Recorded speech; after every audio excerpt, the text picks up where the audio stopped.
It has been a month since Wicked for Good, the second of the two-part adaptation of the hit Broadway musical, was released in theaters. So, for this episode, I thought it'd be fitting that I go back to where the legacy really started.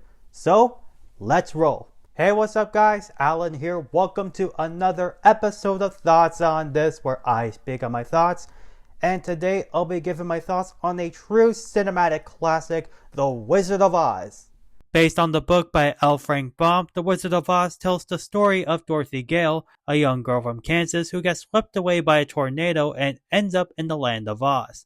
Accompanied by her companions the Scarecrow, the Tin Man, and the Cowardly Lion, she travels to the Emerald City to meet the wizard in hopes of getting home, a brain, a heart, and courage, all while avoiding the clutches of the Wicked Witch of the West. The film was released back in 1939 and has since become a staple in pop culture since its release. Now, what do I think about this film? Who doesn't love this film? It's iconic. I grew up watching this film. I remember every detail, every moment.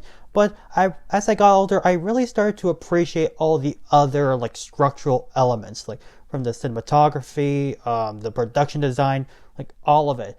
And watching it now, I see it for what it truly is, a cinematic masterpiece. The use of color grading makes for a great contrast between the two settings, with Kansas being this bland, colorless world with the black and white sepia, and Oz being the exact opposite of that. And the transition from black and white sepia to color was the most mesmerizing part of the film, and one that has been ingrained in my head ever since. The way they achieved that sequence was always fascinating. And I love how they really took advantage of the use of Technicolor. It fits with the whole aesthetic of the film. Even though the shoes are a different color from the book, it was all worth it because the colors really popped from beginning to end.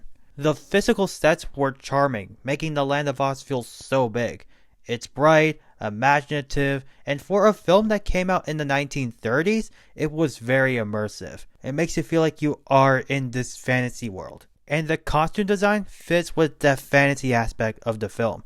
They were outlandish, and I love how the design and color palette is distinct to each character, from Glinda with her pink, Dorothy with the blue and white, and the Scarecrow wearing green, black, and Cornish yellow. Even with a group of characters like the Emerald City folks and the Munchkins, each one had a unique and distinct look, which makes each costume stand out in their own way.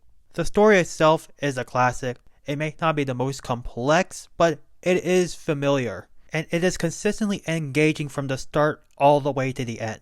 It doesn't try to overcomplicate itself while delivering the message and themes. It's straightforward and has a heart-lighted message, which is what makes this film so beloved. Judy Garland was a delight in this film. Whenever you think of Dorothy, Judy Garland always comes to mind, and vice versa. This was her most iconic role, and she really made the character her own. Margaret Hamilton was also a standout, from portraying an authoritative landowner to the Wicked Witch of the West, who is arguably one of the best movie villains in cinematic history. Her performance was so good. She was menacing, terrifying, that is worthy of being legendary status. Everyone else in the film was well casted in their roles. The versatility and overall charisma, each one made their presence felt in this film. To be honest with you, the soundtrack isn't my favorite. I liked it when I was younger, but as I got older, my taste in musicals evolved.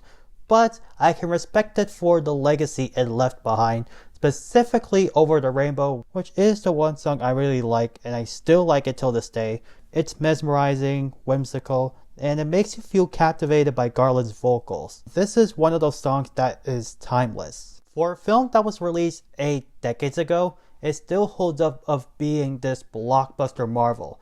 The storytelling is memorable, and the production design has aged incredibly well. And this was made during a time way before CGI was even a thing. This film is part of the evolution of filmmaking, in terms of how much filmmaking has evolved over the years. Till this day, it still remains a cinematic classic. If you love fantasy and really classic Hollywood films, this is one film you should definitely give a watch. Alright, that sums up all of my final thoughts I have for this film, and if you agree or disagree, let me know down in the comments. And if you haven't already subscribed, that would really mean a lot.